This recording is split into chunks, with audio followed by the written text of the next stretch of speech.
Okay, so that HSM Cowboy zipped through the log, through 1, 2, 3 jugs, and it looks like it bounced off the... Oh, it went down.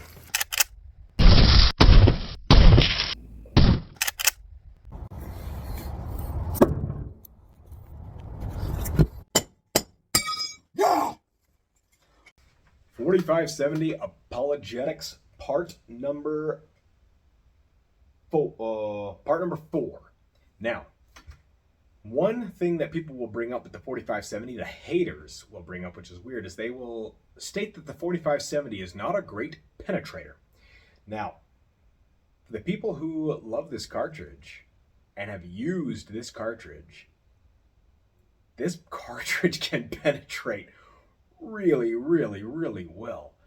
And there are some challenges that have been issued to me on this YouTube channel that I want to test, and I got to come up with a way to test them effectively. So the 4570's penetration capability, up close is the only thing I've really tested so far, except for my own hunting.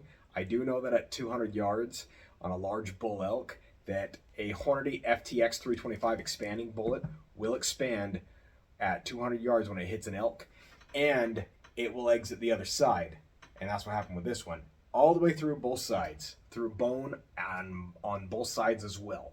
So the 4570 in its expanding rounds that are well made, it will penetrate. When you get into the stuff that's the hard cast 4570, the 400 grain 4570s that are made of hard cast lead, whether it's HSM Cowboy, which penetrates much better than I ever thought it would, or the HSM Bear Load, which is going to penetrate really well and penetrate better further out than the HSM Cowboy, this thing will penetrate through all kinds of stuff really well. Through a 10-inch thick tree and through multiple water jugs on the other side.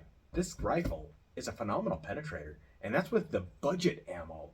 So you got to remember, when people want to compare the penetration of something like a 30-06 or other things like that, you usually have to get into more expensive ammo to get that kind of penetration. And then people will say back, well, but you get that great expansion with those 30 caliber bullets. I do agree with that. The only problem is I've seen people on hunts get failures to expand for a number of reasons. So a failure to expand, you're left with a 30 caliber hole zipping through that animal, and that bullet's energy didn't matter really. And that animal might outrun its wound and just over time heal or get too far away to where you can't find it before it's dead.